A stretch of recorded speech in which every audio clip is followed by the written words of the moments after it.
I need to stand up because my energy so, my name is Darla.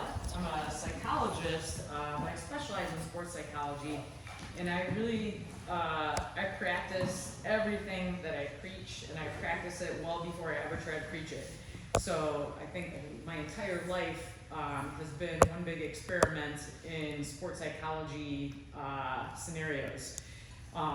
I've done ultra runs. I've run over 100 miles in 24 hours. I've played various sports. The culmination of all of my athletic activities is Jiu Jitsu, and I started martial arts a long time ago when I was in college, different art forms, but landed in Jiu Jitsu. And I do think of Jiu Jitsu as like one of the best sports psychology experiments ever. And part of that is because it's already set up to be a flow activity. There's this balance of challenge and there's structure to it. Usually every class we warm up, we do some movement drills, we do technique drills, and then we spar. So a lot of flow activity is structure and how you bring order to your experience. So whether it's a practice or a competition or whatever event it may be, the more that you can bring your own structure to it, the more you bring order to the experience, the more you can focus, which is part of flow. And sometimes focus can mean lots of different things, especially for someone that's maybe struggles with attention deficit.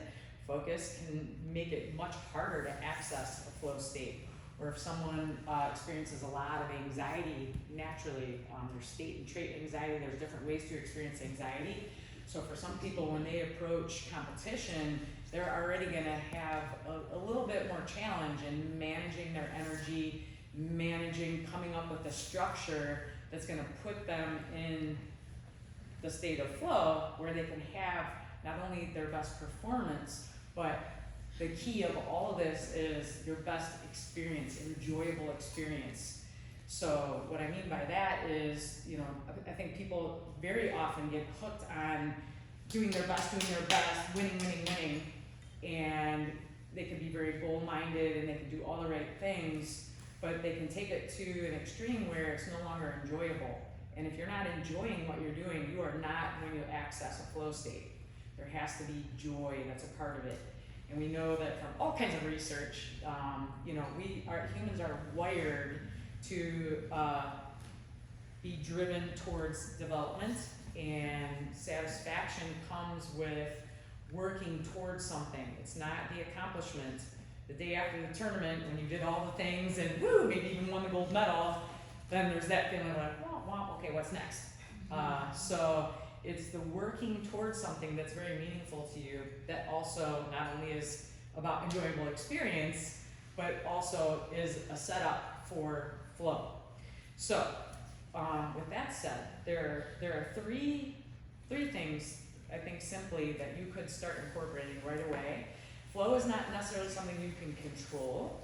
It's something that you can set up the variables for, and then perhaps set the stage for it. And the more you practice certain things, the more you will set the stage for it in some natural kinds of ways. But managing your energy is a big piece of it.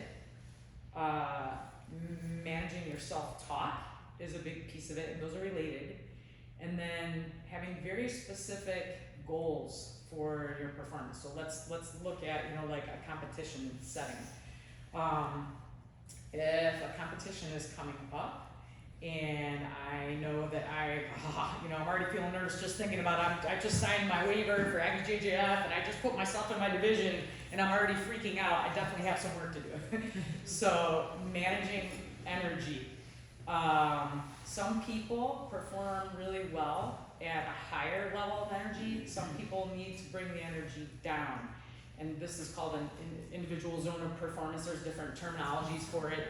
But whether you're listening to Metallica or classical music is, some people need a little bit of up, some people need a little bit down. And with experimentation, you have to find that sweet spot of energy that's going to put you in a place where you can access the flow state. So managing energy can come from different breathing techniques. Everybody hears about those all the time, and people try them, they're like, I hate those breathing techniques, that doesn't work for me. But again, it's something that becomes part of the tapestry of what you do, perhaps on a day-to-day basis. You know, if you notice that your shoulders are hunching, or maybe you have a task at work that's stressful, or again, let's keep it on the jiu-jitsu mat, maybe Jim is on the mat asking you to spar again, and you're immediately like, oh God, you know. So that would be a good place to work on managing your energy, just as an example. We need to make a shirt, not just so perhaps you take these diaphragmatic breaths. There's one breath technique in particular that I use all the time at my tournaments.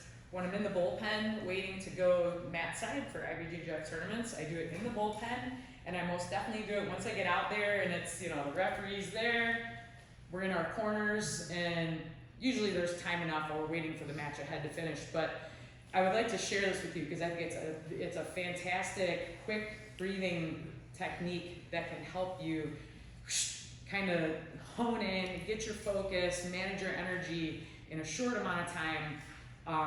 And it's so valuable for setting that stage for a competition setting. It's called the Breath of Joy. It's actually from the Amrit Yoga tradition, and there's 4 parts to it. You lift your hands to the front, to the side, and then all the way up above your head. And then the 4th part is all the way down with a forward fold. The breathing part of it is 3 in-breaths with the arm movements where you don't breathe through your nose, just through your mouth. So, I'm sorry, just through your nose, not your mouth. So you close your lips, and I'll demonstrate it. You would do 7 sets, and on the 7th one, you hang, and you just let all the energy out. So it would look like this.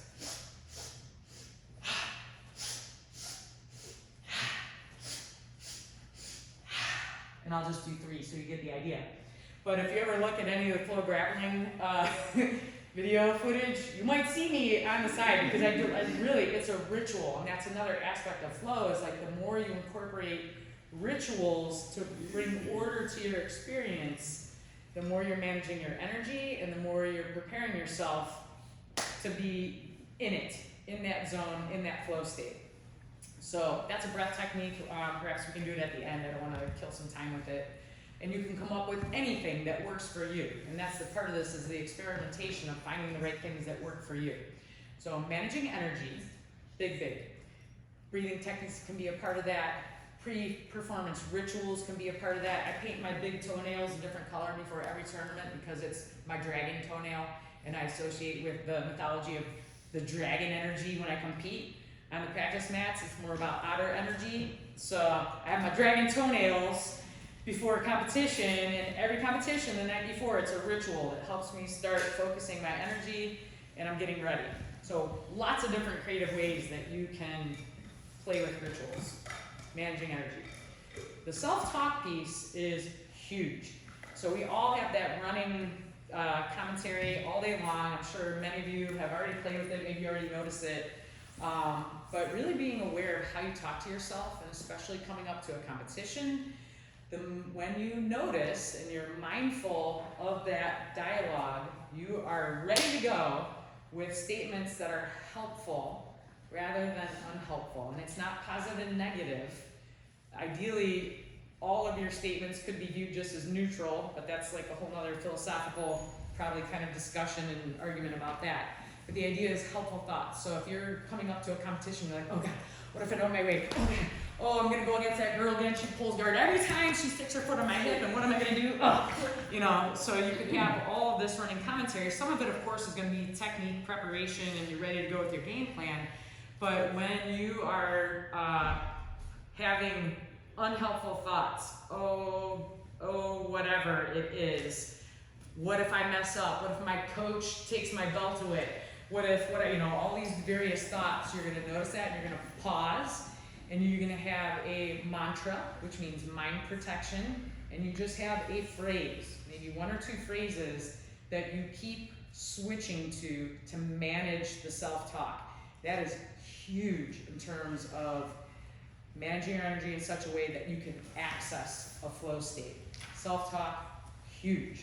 So, and that can be, you know, the week leading up, it can be in the moments before you get on the mat. There are different phases, but having cue words to switch to as a line, just like a line for a play, you're ready. So the last tournament that I just did, my mantra was in command. In command. And anytime I was like, oh boy, woo, I'm going up in weight. Oh boy, my whole team's gonna be there. And usually I lone wolf at tournaments, so my team was there, and I was like, oh man, what if I mess up in front of my team? Usually I don't have to worry about that, but this is a little different this time, you know? So I just, anytime I had any worry thought, I would pause, take a breath, and be like, nope, in command. And that can be a really helpful way to, again, manage your energy and focus on the things that you want to have happen rather than what you don't want to have happen. The third piece that I'll share quick is goal setting. I'm sure we all, you know, are familiar with goal setting. There's a structure to it that can make it very effective, and there's an acronym for it. Perhaps you've heard of it. SMART goals, I think, Emily, I've heard you talk about before. Specific, measurable, adjustable, realistic, time-based, self-determined. If you've not heard that before, it's just structure. But the key is that, again, going to a tournament, I want to win, woo! That is not a helpful goal at all, zero. That can be a goal, and that's fine to have that goal, but it's not going to help you order your experience enough that it's going to bring a flow state to you. So a more specific and measurable goal might be something like, in the first 30 seconds, I'm going to execute my takedown, or I'm going to force the pull. And after that, depending on what happens, I'll take my next step. So something very specific, something that's within your control, and something that, of course, is adjustable. If your opponent, you can't necessarily control what your opponent does. You can, you know, here and there, you can fake and you can do various things to set things up. But a goal that is within your control. It could even be not even related to the technique on the mat. It could be, I'm listening for my coach's voice. I'm listening for my coach's voice, if you have a coach. You know, so like just one or two goals for a match is gonna help you order your experience, manage your energy, and it's also another way, like if you start having worry thoughts, you come back, okay, what is my goal? What am I here to do? What am I here to do? And tying it to what's important to you.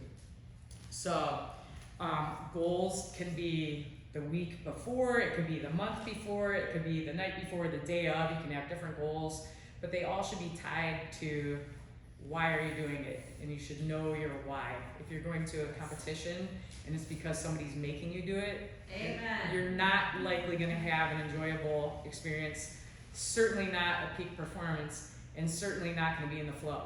It has to be something that you connect to and you feel good about, and it brings you joy. And I'm not saying that competition is all happy, happy, joy, joy. It's not.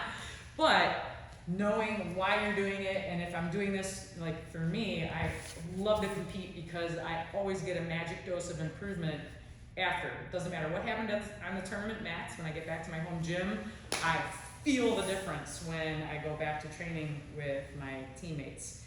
And I love that, and therefore I will do any tournament anytime I can, and because I know I'm going to get that magic dose of improvement, so I know my why. And so for each of you, if you know, again, if in the example of the tournament, you have to be clear about why you're doing it, and then setting the goals and your self-talk and managing your energy from that. Those are ways that you're going to bring on flow states, and there's a lot more to it, but I think that's just a good summary, and there's just a couple little techniques in there that you could start playing with pretty much immediately. Thank you, Darla.